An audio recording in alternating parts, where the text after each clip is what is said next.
All right, we're live. Thanks everyone for joining today. Appreciate that. We're here with Brad Hargreaves from Thesis Driven.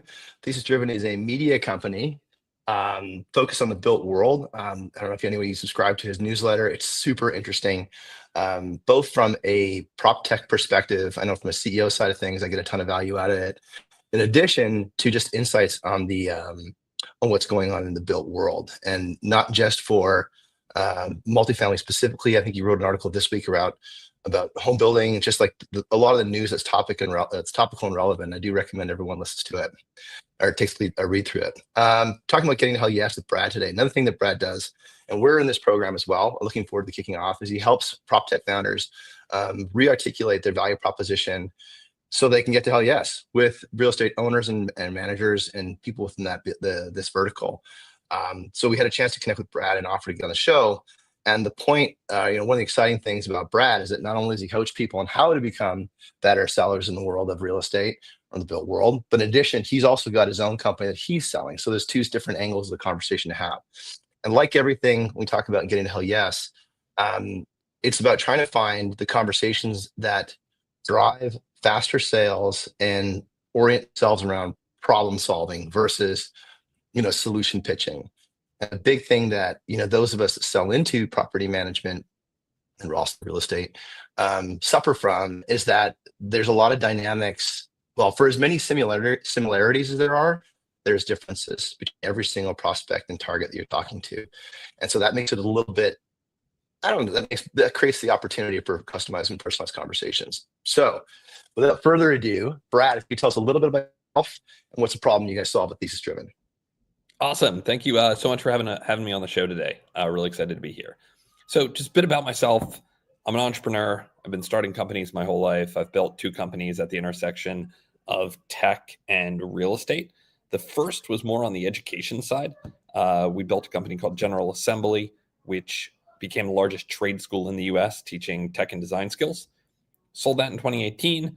Then got more involved on the real estate side. So built a multifamily operating platform called Common, which was focused on innovative typologies like co-living, micro apartments, live workspaces that a lot of traditional managers struggled with. Sold that in 22. Said, what do I do? Started writing.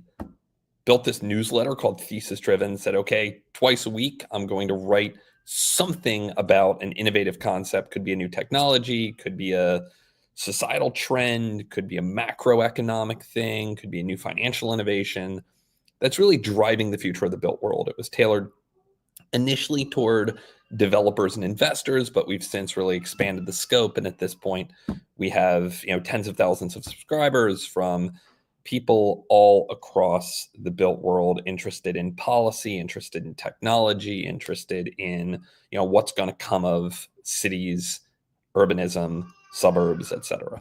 So we have a great audience, and over the past year, we've launched a couple of businesses that really serve that audience based on needs that we saw.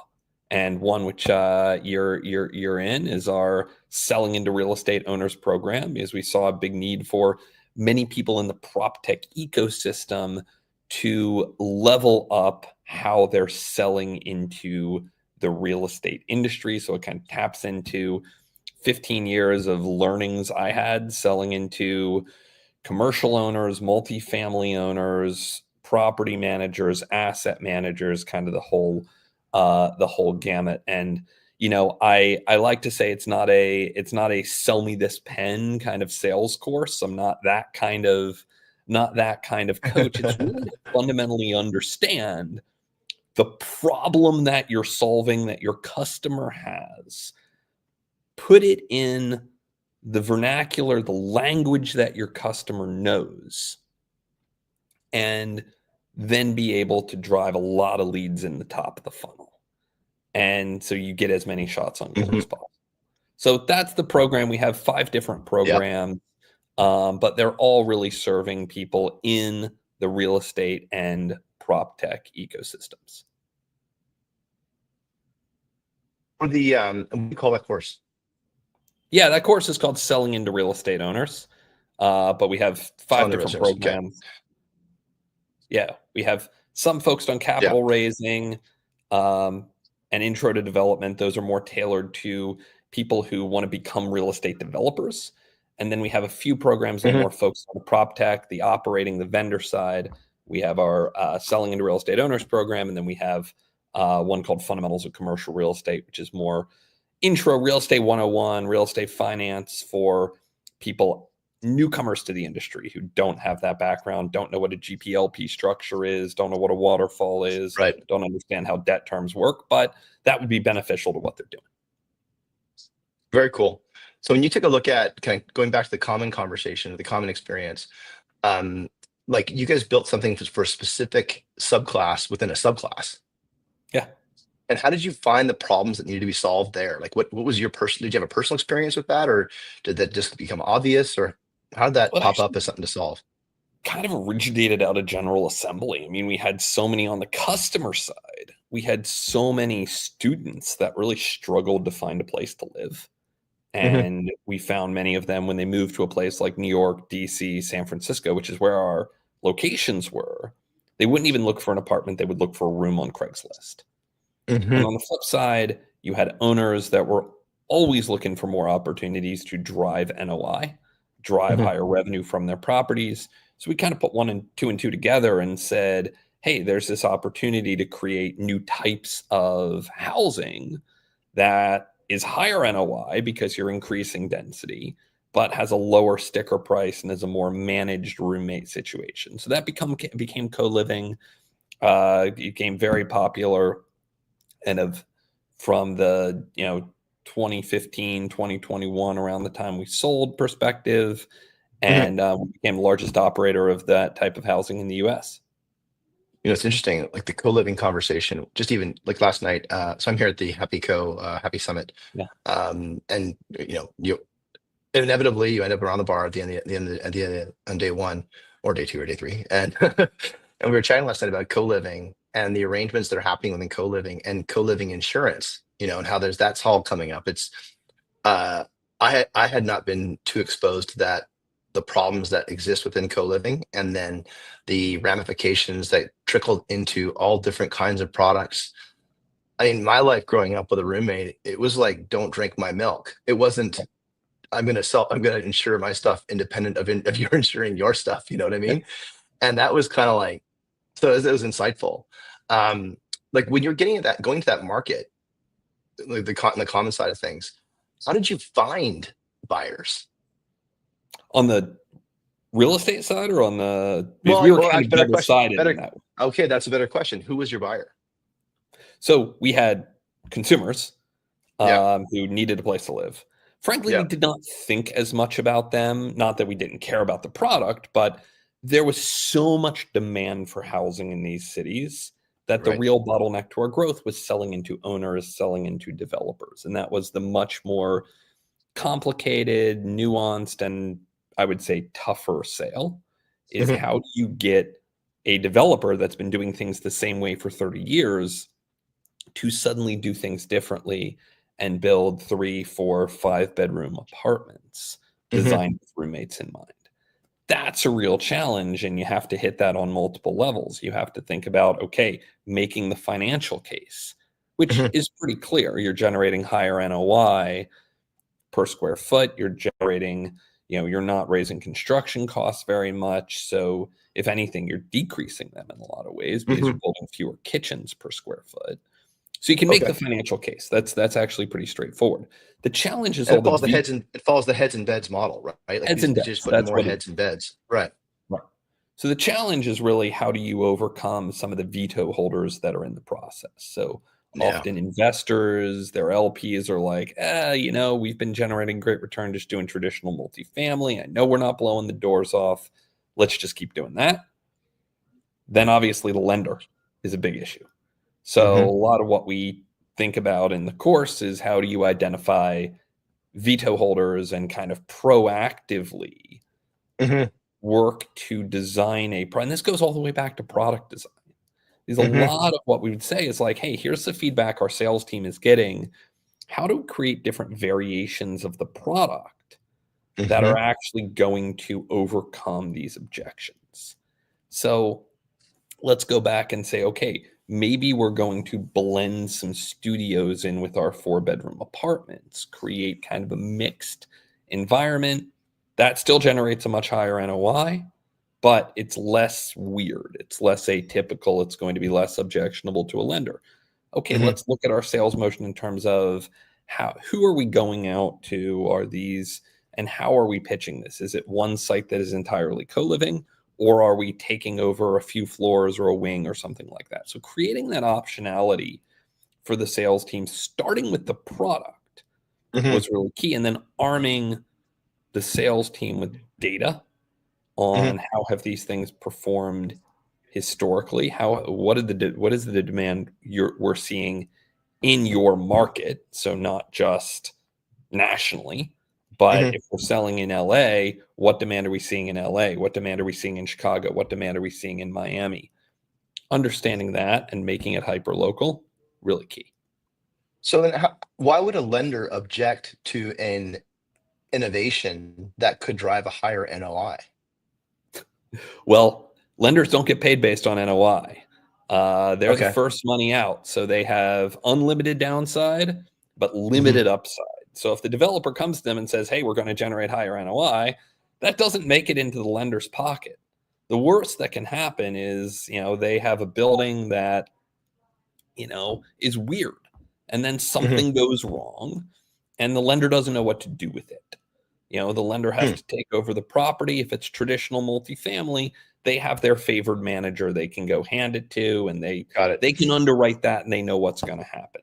This is Right. more risk. It's weird. I mean, lenders, I don't want to denigrate lenders, but like many of them are box checkers. They're much more conservative than your developers out there. They're smart Hmm. people, but they're way more conservative, and that's structural. That's the incentives. They don't get paid based on the upside. So it's overcoming those objections can be a real challenge. So then, if we kind of follow the money and go from the lender to the owner, and this maybe will help us kind of move into the thesis-driven conversation. When you're talking about from the lender to the owner, when the owner is out there trying to prioritize and solve problems, how can we as sellers best target? I'm going to frame this carefully. The people that are accountable for action, and with respect to the owner category and then the manager category, and of course there's the joint of the owner manager. But like, how can we as sellers make sure that we're solving the problem for the right person Yeah, and carve that up? it's real challenge. So the first challenge is just knowing who the right person is Hmm. and identifying that, often the right person that you're solving a problem for might be different than the decision maker too, which is where Yep. you can have real challenges. So that's kind of where we get into champion led sales of like, okay, your Hmm. VP of asset management or your local asset manager might be your champion. They might be excited about what you're selling, what you're offering. They're the one that has the problem you're solving. But then the VP of asset management, the principal, the managing director in charge of the firm, they're the one that's the real decision maker for that budget or that risk or what have you. So Yeah. then it's about, identifying the champion, winning them over, and then arming them with the data, the sales, basically deputizing them as a salesperson, if you will, Yeah. and giving them all the ammo they need to win over the decision maker too. Which, it's two Like one of steps the forward. things, like one of the things that we struggle with, I said as founders, is we tend to overcomplicate our sales messages, right? And so your whole point on deputizing an internal salesperson is often lost as we overcomplicate the message, the value driven. Maybe we put in too many value points, right? Hey, we can say solve all these 10 things for you. You should buy now, right? Versus making it a single value proposition and allowing that to expand over the course of the commercial relationship as you kind of begin to understand what priorities they're trying to solve. We've done that probably for 2 years we did that. And like trying to learn like what is the single problem they're trying to solve. And what I've found is that the only real way to find, and don't get me wrong, You can research, you can GPT, you can do all these things. But the only real way to find out what is, or sorry, how do I frame this without kind of like forcing the answer? How do you, I found that the best way to find out what is the priority of people is to talk to people. Is Yes. there another way, or is there a faster way, a better way? Is there a hack? No, you got to talk to them at the end of the day. There's not Yeah. a I don't know if there is a I don't think there's a hack out there other than just getting in and understanding your people. I mean, there's frameworks you can use as you get more scale to make that easier. So the first thing we do in our sales course is selling into real estate owners is we talk about user and buyer personas. So, Mhm. it's often the case that a company does not just have one buyer persona, but they have a few of them. And you can talk about like, oh, this client, they're a Kathy. And here's who Kathy is. And Kathy wants, she really cares about NOI. Mhm. She's maybe a little more risk averse. Maybe she, and you could go deep and say, like, here are the social media that, Kathy reads, and here's the trade Mhm. publication she reads, and here's the events she goes to. And so you're building that user, that buyer persona. And you obviously have to talk to a lot of Kathys to build that persona of Kathy. But once you do, it can be a really useful mechanism Mhm. for having that common vernacular across the sales Isn't team. that, and but that persona of Kathy, like this is the mistake we made in the past, is you built this persona of Kathy based on research or maybe hunches, and you think that or we have thought that's the target, right? When in fact, our persona of Kathy was actually, well, I'll look at my experience, better framed as a hunch. We have a hunch that Right. this is our persona as a buyer, and then we can filter on that. And then the job is to go out there and test against Correct. that hunch and see what if that's correct. Because the mistake that we made in the past was that this is Kathy, and then we would go tell people who are like Kathy that they should be like Kathy. And why don't you think like Kathy? Right. Exactly. Versus asking them, are you like Kathy? Do you find yourself similar to Kathy? Do you suffer from the same problems that Kathy's suffering through? And like one of the things that constantly iterating towards, and this kind of came from working with Rob Snyder. I don't know if you've met him, but you guys certainly are aligned. Is this whole discovery process of getting them to talk Yeah. and getting them to share their stories, and Yeah. like even going as far as like instead of saying, "Hi, do you have a problem with maintenance?" Like one of our Right. conversations, it's like, tell me about your maintenance story. Can you tell me a story about that? Tell me a narrative that you felt. Tell me some pain that you are suffering from. And then have them explain that in a narrative. Oh, this one time we sent this, and this one time we did that, and then we discovered this. And those are the nuggets that begin to frame that persona. Because, Yep. like, if you look at kind of conventional market classes, you build your ICP and your persona, and then you kind of put it away.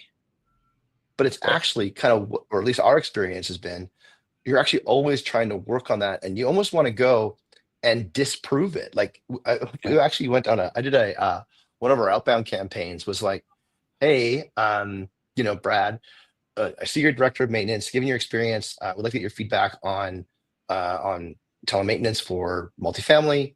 Um, this is probably a new idea for you. I'd love to hear why you think it won't work. Yeah. And people are Totally. like, oh, I love I'll that. tell you why it won't work. Right. And we got a high response rate, right? And so now we're not even there's like I'm actually giving them the no, and these are the kind of those things that you get in sales where you kind of get to a point of desperation. They're a little bit different just to get that confirmation. Yeah. Yeah. I think there's like if you challenge people a little bit and throw them something, a little bit of a curveball that they're not expecting, you get a really high response rate. You can get some really interesting answers and start some conversations. It's all about getting to that conversation. And I think the personas have to be a living document.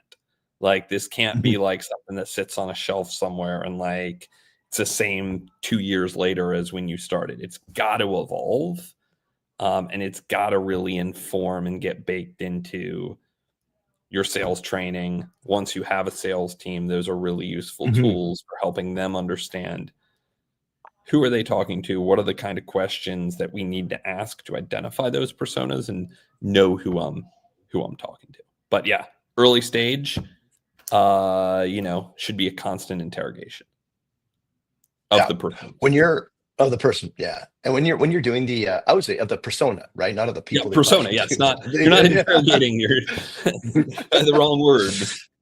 Yeah, the prospect. No, I get it. You want to like disprove it. Like it's Yes. it's a scientific method of disproving your hypothesis A and seeking results based on, or dependent variables of the outcome. And that was lost in the kind of like conventional go-to-market training, like the um what the heck's that book? Um, I can't remember. Anyway, but like the whole convention of the top of the funnel model assumes that you have your persona baked at the very top of funnel, and then you're going to go and just repeat, repeat, repeat, repeat, repeat. Right. Whereas it's just not like that anymore, especially when buyers have so much information.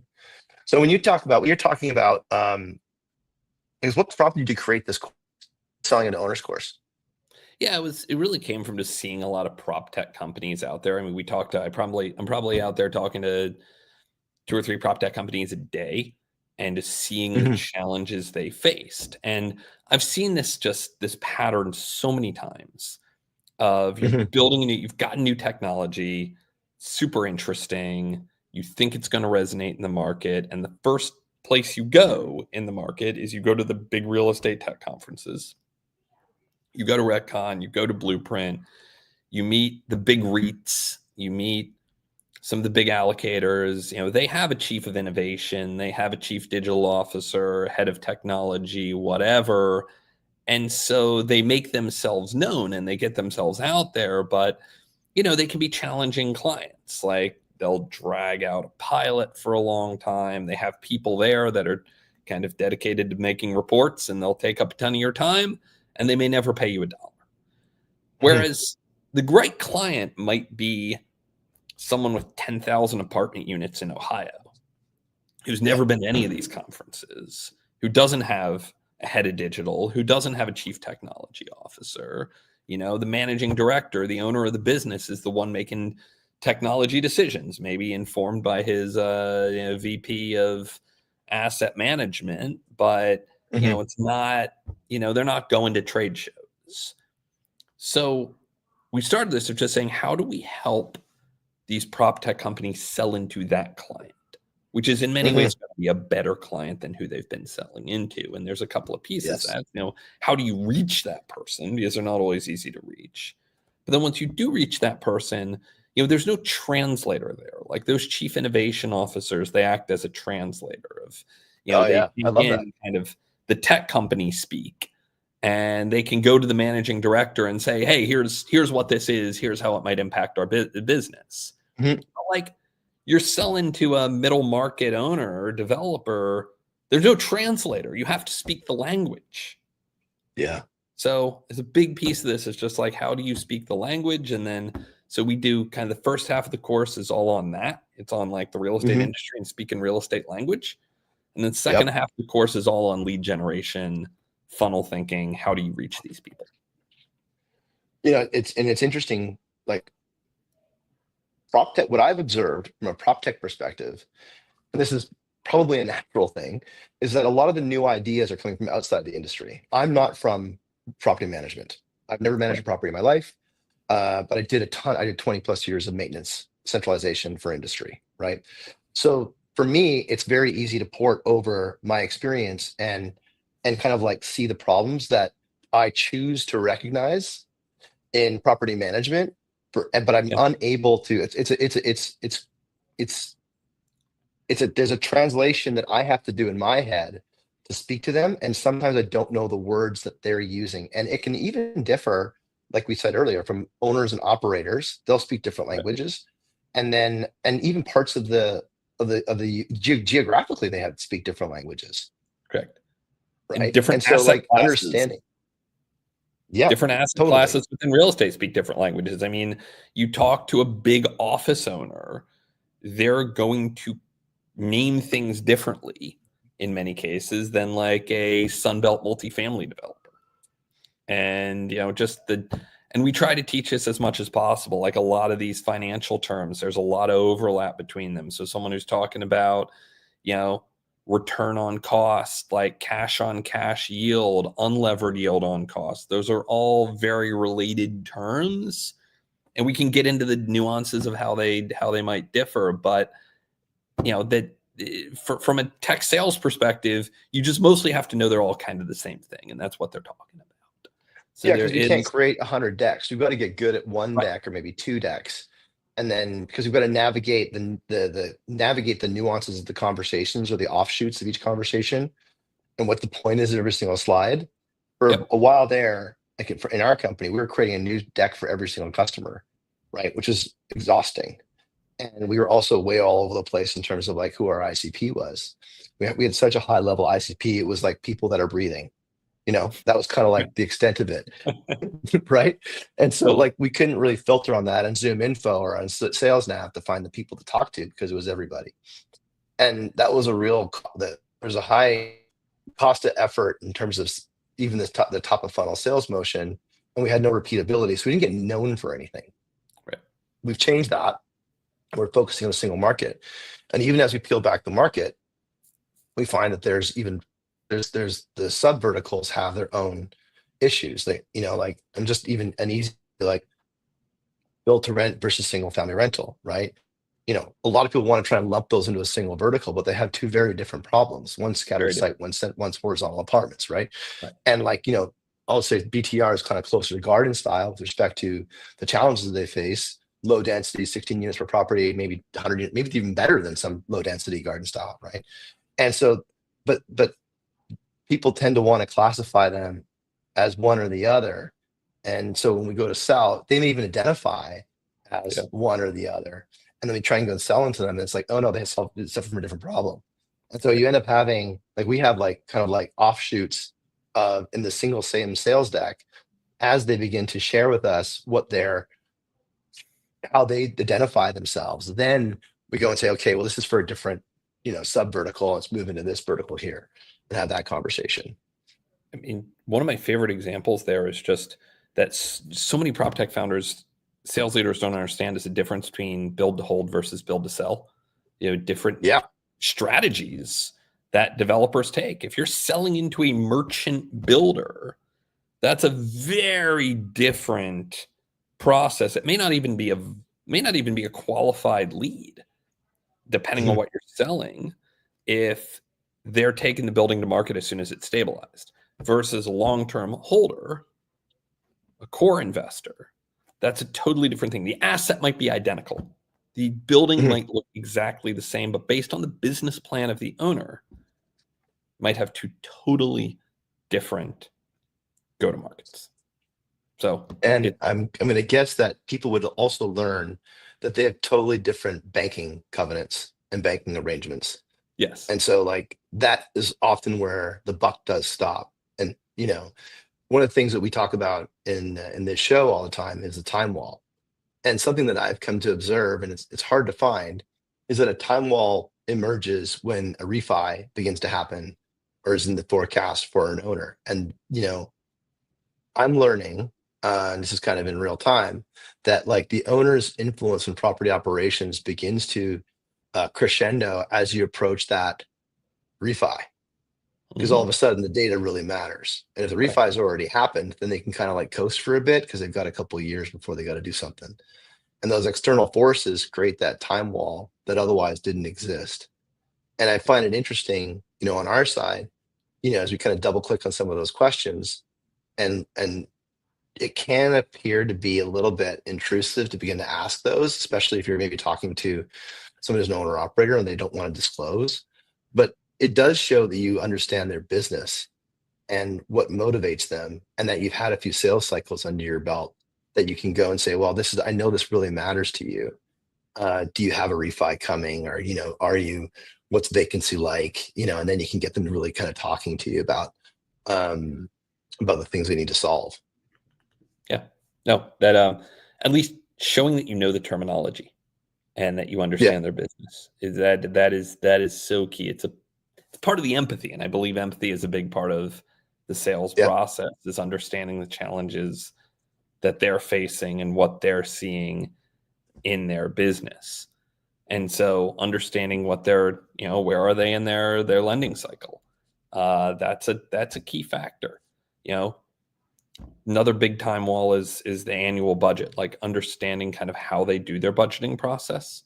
Hmm. Is another as well. I mean, you hear about budgeting a lot in other industries and other sectors, like got to make it into the budget. Well, the same thing happens, Hmm. particularly with third party managed buildings. That property manager, August through October, is often doing the budget Yeah. and making it in for there and being able to be a part of that conversation, depending on what you're selling, can be key. I find it interesting to have that in the budget conversation, is that the budget, like if the top down budget and then the bottom up budget, when it comes to operating that budget, often have collisions. And those are good points to pull on, because if it's a manager, they've signaled this budget to the owner, and the owner may have signaled that to their banker. And so that's kind of like locked in. But then all of the calamity that happens underneath that budget line of how actually, shit gets done, that's where the opportunity is from a conversation perspective, because the constraints of a budget means you're kind of locked into this box from a financial perspective, but it's kind of like loaded with assumptions that may or may not be true when it comes to actual execution. Totally, because there's going to be some fudge in terms of, what is our technology expense? What is our turnover cost? What is our marketing spend? Like there's a lot of, kind of fudge numbers in there. And, what they need to do at the end of the day, from an owner's perspective, is they need to stay current with their loan covenants. So Mhm. not get below a certain debt service coverage ratio, might be other requirements around financial performance. Obviously, with a long-term owner, they're probably more worried about how much cash is this throwing off. Mhm. But that's conversation between the manager and the owner, and understanding Mhm. that relationship is key. So when you're coaching prop tech companies about to find the hell yes buyers, what I mean, yeah, I'll back it up a little bit. Like we talked a little bit of this offline around like revenue side sales versus cost side, sorry, revenue side solutions versus cost side solutions. Like on the revenue side, the hell yes often driven by a time wall that exists from a quarter perspective. Like this could be, or maybe it's a lease up. Like, these things are kind of like they're time bound from a revenue perspective.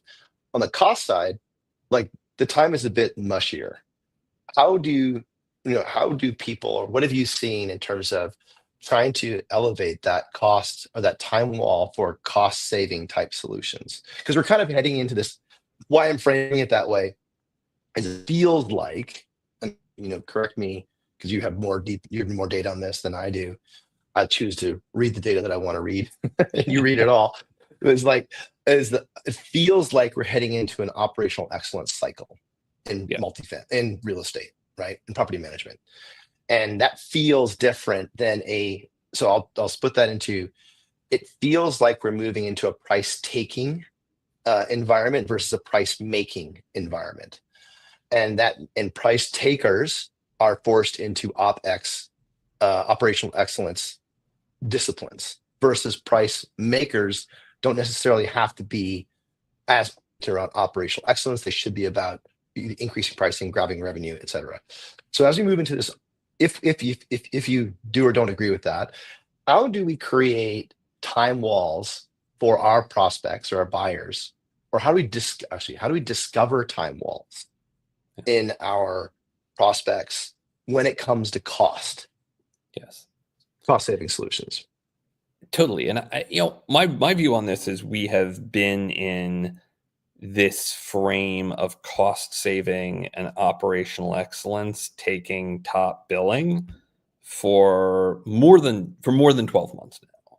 And I think that's going to Agreed. continue. But like you look at, we do this thing on our newsletter where every quarter we read the call transcripts of all of the Mhm. big REITs because they do their earnings calls and they talk Yeah. about what are they Yep. doing, what are they focused on, and they don't say everything, but it's a little Mhm. lens into what are the biggest real estate owners concerned with, what are they focused on, what are they excited about. And we've been doing this for about 2 years, and one big shift you've seen over the past 2 years is way less focus on top line revenue generation. Remember 2 years Mhm. ago, everyone was talking about we're going to put these IoT devices on the wall, and people are going to pay more rent because they have a smart thermostat. I mean, that was 2-3 years ago Yeah.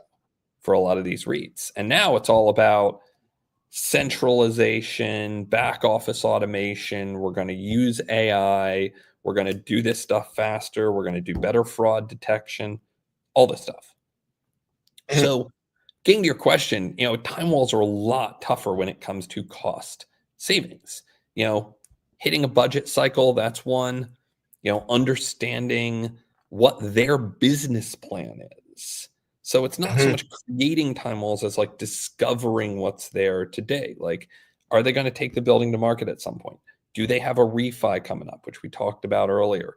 So understanding kind of what those natural time walls are. Because if you're talking about some like piece of software that's going to fundamentally change their building's operations, they're probably not going to respond that well to external pressure to buy on a certain Mhm. timeline. Like they're not like expiring discounts, like all that stuff works in consumer. It's not going to work here. So it's more about discovering what No. time walls they have already versus, trying to create one yourself. Well, this is the question that we kind of like to use is like what if you don't solve this problem, what's going to happen, right? Yeah. What I found interesting, and I'd be curious to get, and maybe this is an opportunity for you to write an article on, is like the leading indicator of what the REITs are talking about in problems, and then put that against like conference attendant or conference vendor expos. Don Bedbridge did a really good piece of tech and kind of like he stratified all the different vendors types that were at OpTech. And like of all the things, I think it was just like there was like 5% of the vendors that were there were maintenance and operations. Yeah. Everybody else was like connected devices. There was obviously the PMSs were there, but like PMS is largely it's kind of a commoditized category. Um, you got a whole bunch of maybe a quarter of them were leasing type related technology, Managed like Wi-Fi. connected device, managed So much, Wi-Fi, man. so Like, much money in managed Wi-Fi. yeah. Oh, it's because yeah. And so like I find it interesting to like take a look at what the REITs are talking about. And if you look at that article that Dom wrote, and look at how that's represented in terms of vendors, which is the who's paying to play, who's paying to sell, and I think they're disconnected. Yeah. Like I was pretty shocked walking up and down the aisles there, and kind of taking with kind of like insight into what Dom had written about, and kind of proving it to myself. And wow, it is true. Like everyone here is talking about leasing, managed Wi-Fi, connected, etc. But nobody's talking about what the REITs are talking about. And so I'll be curious to see how that transitions as we get into like an OpTech in November this year. Who's going to be represented? Because like if it's the same thing vendors trying to sell, like if you look at that, take it that as a representation of the problems that our people are buying, because that's kind of who's there at the show. And then you take what the REITs are talking about in terms of the problems in the market, those don't line up. And so there's opportunity, but it's also kind of an interesting observation that what's being sold isn't what's being thought, but what needs to be solved. Right. Yeah. It's I mean, I personally think show attendance is a lagging indicator Yeah. of where buyers' heads are. Like, Yeah. the people who are buying big boosts at OpTech. I love OpTech, it's a great show. But the people who are buying big boosts there, they're companies that have done well over the past 2, 3, 4 years and therefore have, had big 2024 marketing budgets. So I see Mhm. that as a lagging indicator of where the world is going. And I mean, if you were to go into, the funny thing they did at OpTech is they had, the big show floor downstairs, which was, Hmm. all of your, big spenders. And then they had Yeah. this little startup show floor Yeah. upstairs. Yeah. Frankly, Yeah. like a lot of the more interesting companies were up there. It was sad. I mean, it was a sad windowless space. Like, Yeah. none of the snacks, none of the drinks were up in the startup space. And you had to on it. What was that? You had to trip on it. Like it wasn't Yeah, easy you to had to. find. Yeah, it was not easy to find, but but then some of the more interesting companies were up there. Companies doing like cool data analytics stuff, centralization, AI. Like the interesting stuff was upstairs. Hmm. Interesting. So kind of bringing back to the hell yes side of things. So when we're talking out as a prop tech side of things, um, and seeking that hell yes buyer. So your comment on trying to find that time wall is something we need to let the customer has to reveal what their time wall is because it's going to be unique to them. Is that kind of your guidance on that? That's my guidance on that. It's tough to do that artificially on the cost saving And side. so, when we talk about like alternatives, so like prior to, considering a new way of doing things, there's often the alternatives conversation because like one of the things that we found is that like a hell yes buyer is someone who's like tried to seek out a solution. Like, oh, okay, well, why I'm joining the thesis course, right? Yep. Is that my why I'm a hell yes for you is because I have tried to do this myself. Yeah. And not that we've been pretty good at it, but we can be way better. And I Yeah. recognize that the gaps that I have, and if I can learn this faster, and I think of things in terms of the quarter, if I can learn how to re-articulate our value proposition to my prospect in under a quarter, I'm saving a quarter of burn, and hopefully, especially Q1, right? Yeah. And I can lay the groundwork for successful Q2. If I've got Q1, Q2 figured out, my year is good. Yeah. But It's if I'm lagging, if I'm talking to a wall in Q1 and then I'm just getting dead air in Q2, I'm toast in Q3. it's an accelerant. That's what it is. Hmm. It's like, look, could you patch something like this together through a bunch of conversations with experts and YouTube videos and GPT searches and whatnot? Like maybe, but Hmm. it's we look at it as like here is the package for selling Hmm. into real estate owners, Hmm. and it's really about you know knowing that you're approaching it with that confidence and that plan to articulate it in the right way, reach the right people, and then fill the top of the funnel, which is super important. Hmm.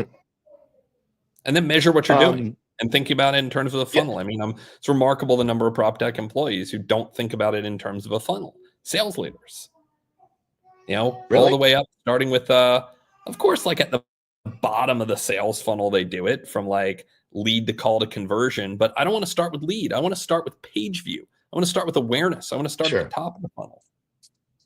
Right, right. Do you find that like that's just a mismatch with respect to things you need to learn when you're in a prop tech company? Like you just need to learn that, but maybe you might not know it ahead of time. You Well, I to think learn it.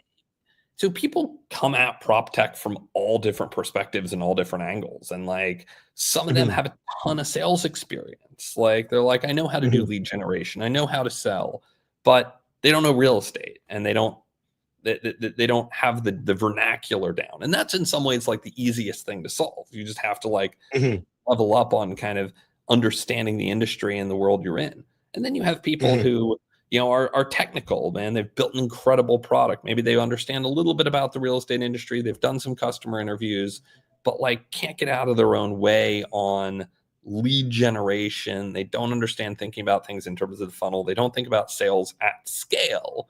So they're stuck Hmm. in pilot hell with like 3 or 4 REITs. And it's like, come on, you got to get out here, got to push this product out. So we encounter Hmm. both. Well, and it can be interesting because you look at some of the success stories, like you dig in on funnel leasing, right? And like their success, and they're happy they talk about it all the time. that they started with the REITs. And so you'd be inclined to think, okay, if the REITs are the ones that are expressing their problems, then we should probably start with the REITs. But then you back it up and you go, well, wait a second. Like, these are publicly traded companies. They have they're going to have a buying committee. They're going to be there to try and, they may be more aware of the problem than anybody else, but they're kind of like, they have less power or less authority, less decision making authority or discretionary budget authority to be able to make a buy. So it's like, while they may have the problem, they express it. Maybe the rule of thumb is to listen to what the REITs are saying in terms of articulating a problem, and then go find a buyer who can buy, because it's not the REITs. Yeah. And I don't think it's a bad idea to talk to them and have those Yeah. conversations and like build those relationships. But I remember at Common, we had our first conversation with Hines, which they're not a REIT, but they're one of the biggest developers in the US, in the world. Mm-hmm. We had our first conversation in 2016, and we finally signed that deal with them in 2020. It's Wow. 4-year sales cycle. So it's going to take a while. Yeah. And they're a smart group. They're good people. But it takes a while to get the wheels going, especially if you have a more complicated product. There are plenty of like smaller emerging managers, private equity groups that acted way faster, that bought within 3, 6, 9 months. So for those listening, we're talking about the hell yes buyer. The hell yes buyer needs to fall into it. I mean, they need to match your size, I guess, is kind of the lesson there. Like, if you're the biggest PMS in the world, then you can go match up with the biggest property manager in the world, and that's a good fit. But if you're an emerging prop tech company, then you got to think with, let's call it a scrappy prop tech company, then you got to find the scrappy owner slash operator manager that's looking to achieve some results, because you're going to have common mind think in terms of like, how we need to get things done, and you'll have a match on that. So for folks listening, we're talking about who to sell first to when you're when you're a scrappy startup. It's to find similar scrappy startups in property management or in ownership groups, because they're going to be able to match your speed to decision. Right.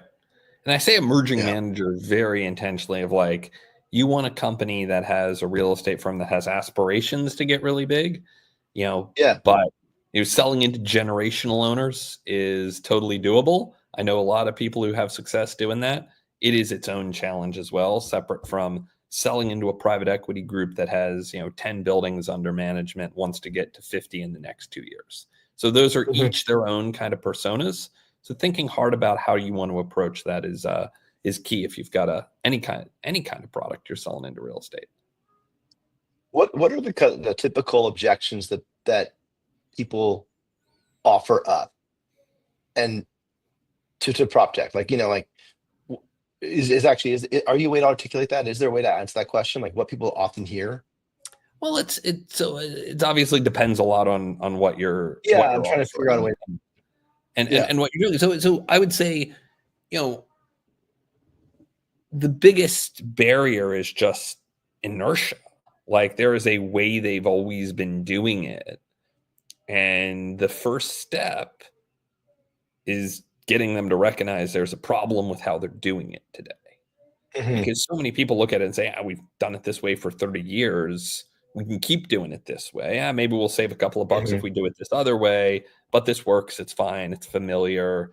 So getting them to kind of recognize a problem or recognize an opportunity is really the most important. And it's just going to be, at a high level, the biggest objection people face. And one thing we do get into in the course is like some of the things that can happen a little further downstream. So we often see conflicts between, the buyers who are central and the actual on the ground teams that have to implement and use this stuff. And it's the number one reason why implementations and pilots go off the rails is the buyer is really excited, but then the people who are actually using it on site are like, oh, what is this? Another tool. The average person on site has 21 separate logins to various technology tools. So there's a lot of tech fatigue there. So you got to overcome that. Yeah. Doable, but it's tricky. Yeah. often have that similar conversation is that we try and market to both people, and the things that we try and to communicate on.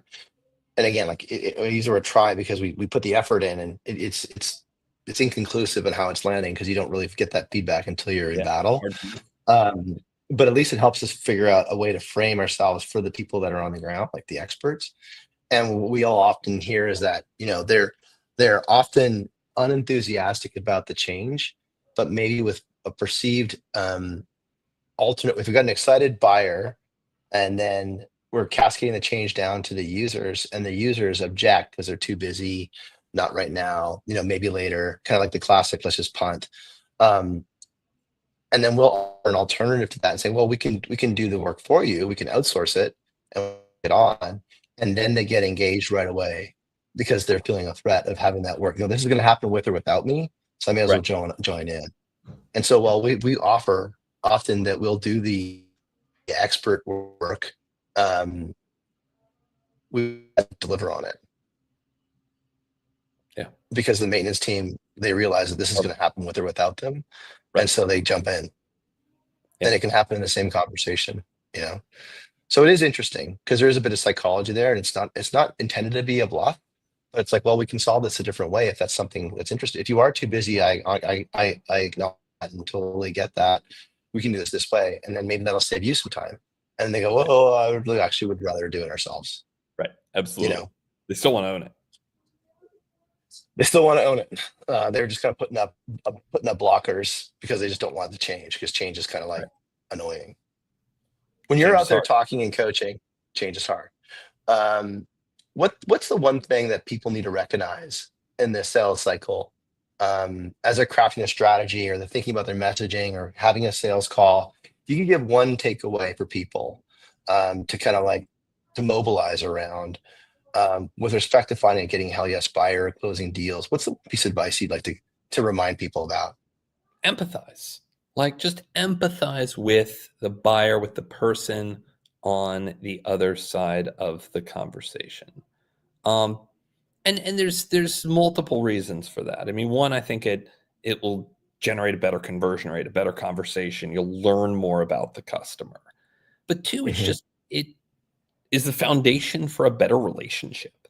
I mean, especially if you're selling high value product, or like, it's a big industry, but it's a small industry in a lot of ways.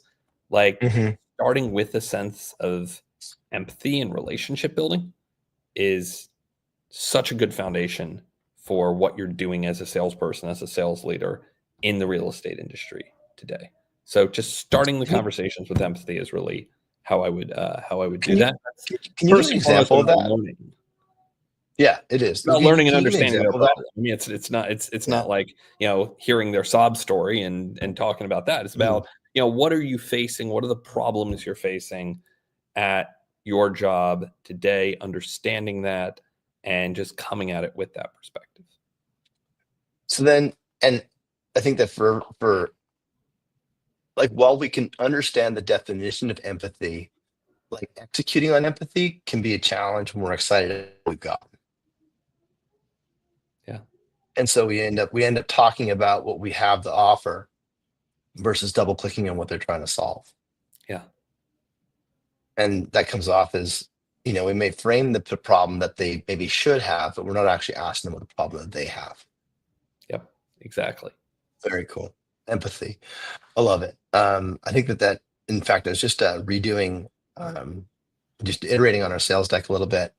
And one thing I did this time that was different is actually built it out, um, with like on a blank page with just the questions I want to ask in order to try and draw out the conversation, and avoid I me like from that. talking. I like Right. that. So instead of like this, the narrative, right, of me talking, it was like, okay, what questions how am I gonna build this deck, and what questions? Yeah. I like that a lot. Yeah. Who should we talk to next?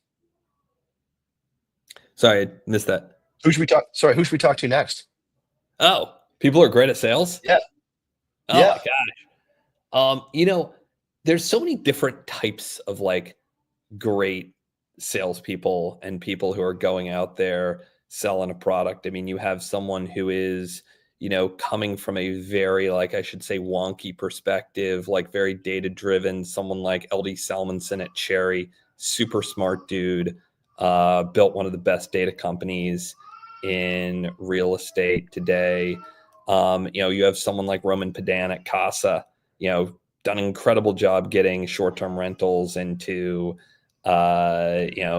a lot of landlords out there. Jason Fuden at Placemaker won over a lot of investors to build his operating platform.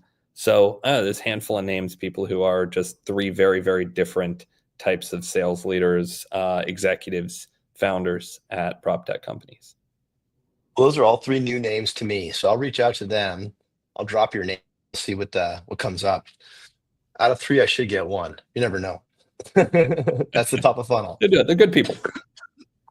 How can people get a hold of you? What's the best way?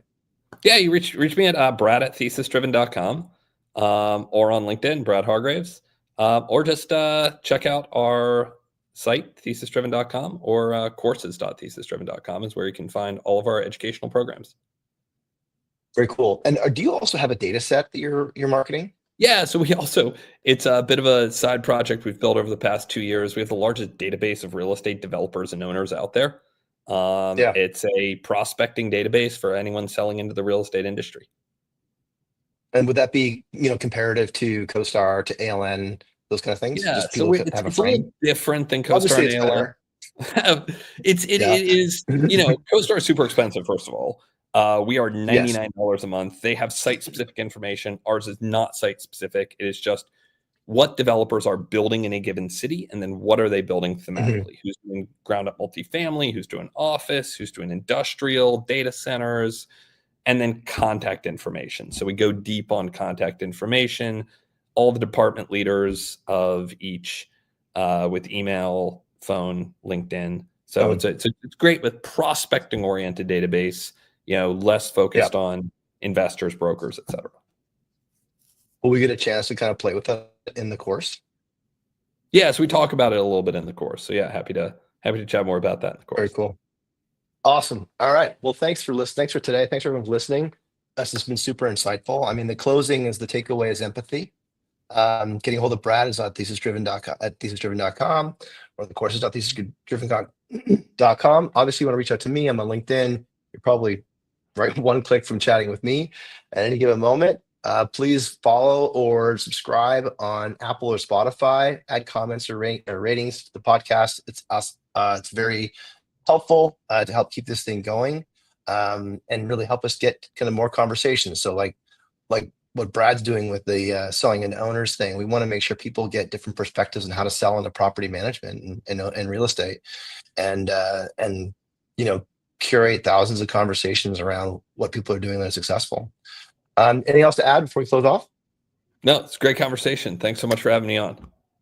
Right on. Appreciate it. Thanks for listening, everybody. Have a wonderful rest of your day. Take care. And we end.